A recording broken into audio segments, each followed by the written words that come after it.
Screenwriting can be hard, but at the core what we're trying to do is tell a story. A story is simply a sequence of events. But if you've ever tried to get better at the craft, you must have come across something called story structure, which basically considers the best way to arrange or order these events to have the most impact possible. Now there's different flavors of story structure, but the thing is they don't really help you to write a script. And if by some miracle you're able to complete a script following the specific beats of one of these structures, it risks coming off riddled with inconsistent pacing and character motivations and yeah. So to liberate us from this realm of poopy drafts and impossible second acts, let's propose a different sort of way of thinking of structure that originates from the shallow depths of philosophy. Johann Fichte is a German philosopher that proposed a sort of formula for change that we can call Fichte's Triad, or the Triad. It consists of 3 states or phases. 1. Thesis, 2. Antithesis, and 3. Synthesis. It applies to philosophy, culture, politics, but today we're going to be applying it to screenwriting to come up with some really interesting and natural character arcs. Because story is all about change. Change is what makes a story interesting, What if the writer is attempting to create a story where nothing much happens? They struggle and are frustrated and nothing is resolved. More a reflection of the real world. The real world? First of all, you write a screenplay without conflict or crisis, you'll bore your audience to tears. Secondly, nothing happens in the world? Are you out of your fucking mind?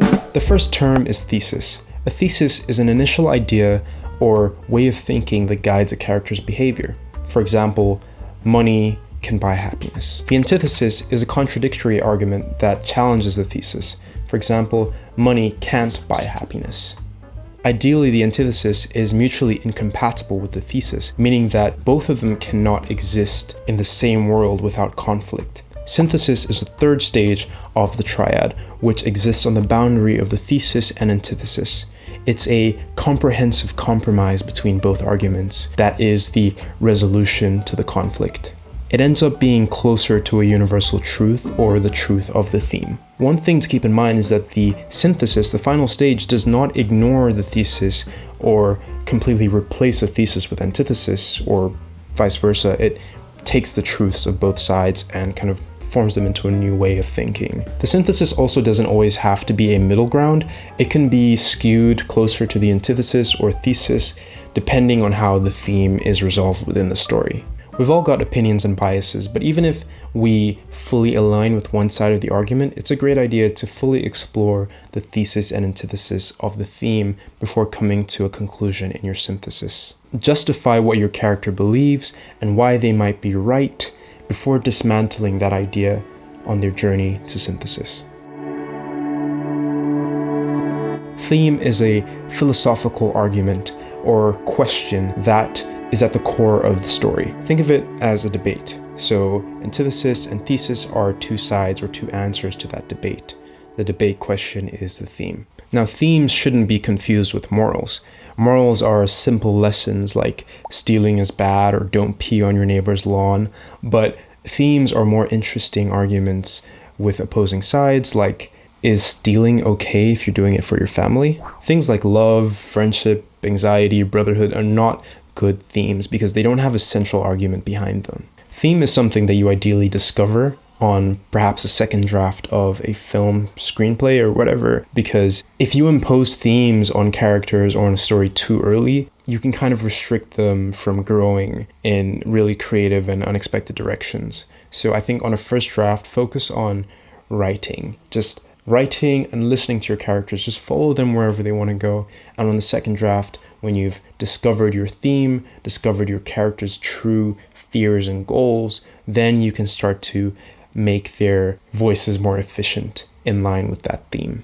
When you understand your characters and the world that they live in, your goal as a writer should then be to make their voices and their ideas more dramatic and efficient. We'll break it down into 3 acts, but the great thing about the triad is that you don't have to think of story structure as such a rigid and, like heavily formatted and specific set of beats that you must follow, because it allows you to come up with a lot more natural and like bumpy paths to change and growth within a character. To visualize this, I made a little diagram which is extremely imperfect, but I think it's kind of useful to visualize it.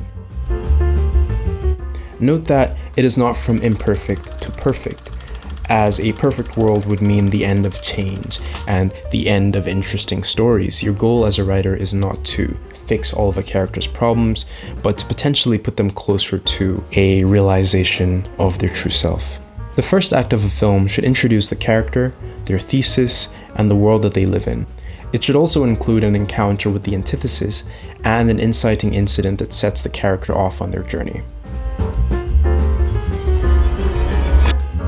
Ask yourself what the true guiding thesis of your main character is. What is the one idea that guides them through every decision that they make? Once you have that, think about the antithesis, a character, event, or thing that embodies the opposition to their way of thinking. Then create a moment where your character has an encounter with this antithesis, a moment that plants a seed of doubt in their minds, of their way of thinking, and which ultimately changes the direction or the trajectory of their character arc. With great power comes great responsibility. The second act is often thought of as the hardest to write. I mean, it's easy to think about the beginning and the end of a film, but all the stuff that happens in the middle feels so abstract sometimes, but luckily the Triad is here to help. This is the part of the story where your character must face the internal and external conflicts introduced into their lives by the antithesis and inciting incident. Act 2 is basically a series of tests and challenges where you keep asking the character over and over again, have you changed? Have you learned anything? Are you doing anything differently? It may be tempting to grant to your character that change immediately, especially if you're very empathetic to the character, but resistance is what creates drama. Consider this example. James is a stubborn man who is obsessed with money. He meets Anna, who finds her joy in nature and simplicity. James spends an evening with Anna, then throws away all his money and lives happily ever after with her in the mountains.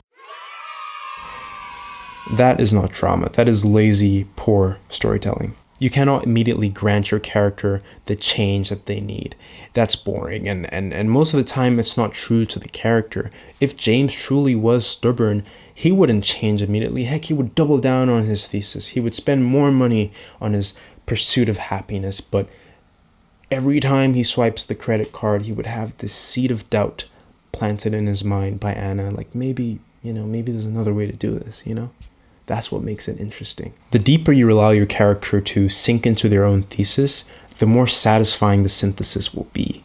So in your second act, challenge your character with moral dilemmas and decisions that challenge their view of the world.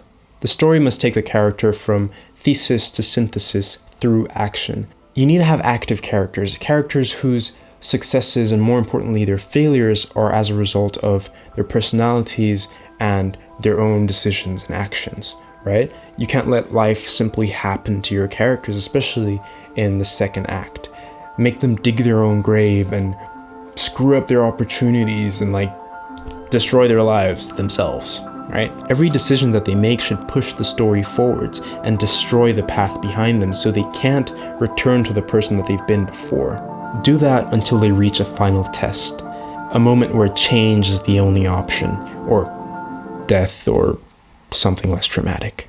The third and final act is all about lasting change, sublation, and synthesis. Your character may rise from a low point and accept change in order to overcome a great challenge at the climax that could not be overcome otherwise.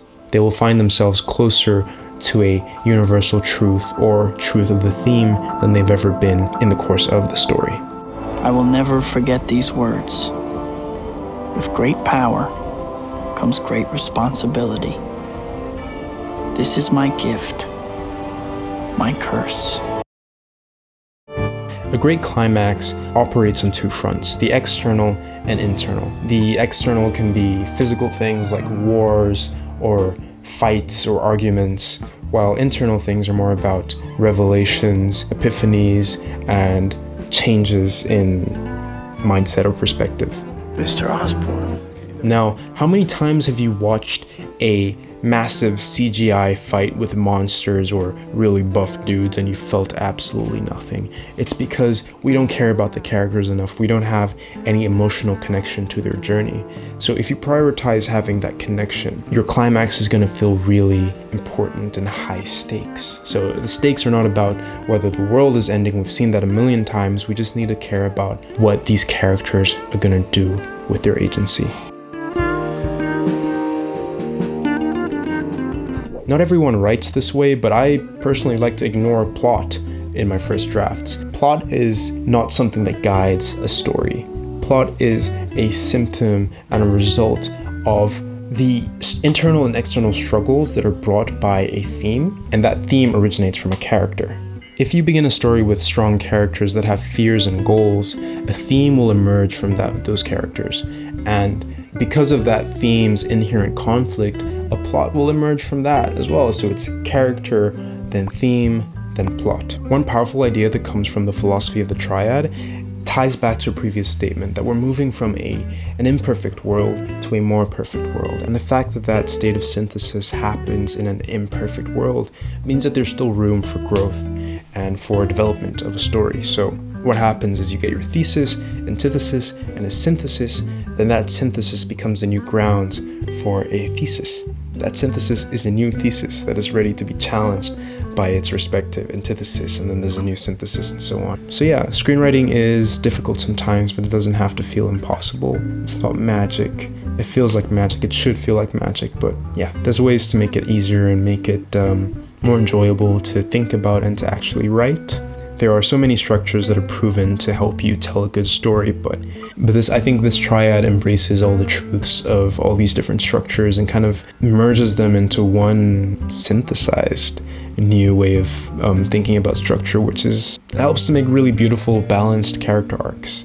Yeah, I encourage you to read further into the philosophy of Fichte and Hegel to understand the deeper meanings of their teachings and the ways that you can apply it to other aspects of your life. I found that they're so interesting and kind of hopeful in a sense about like change in the world and getting closer to a perfect world, but never really there. And also definitely listen to, I think it's episode 470 of the Script Notes podcast called How to Write a Movie. They proposed this idea that totally took me on this journey of discovery and learning about the philosophy behind all this stuff, and it's been so interesting. So definitely give it a try. This is just one way of doing things that has helped me write better, and I know it's not one size fits all, but keep experimenting, keep writing, and I hope some truths of my thesis are included in your antithesis. Take care, and see you eventually. Working on a new film right now, so hopefully that's hopefully it's cool. So yeah, thank you.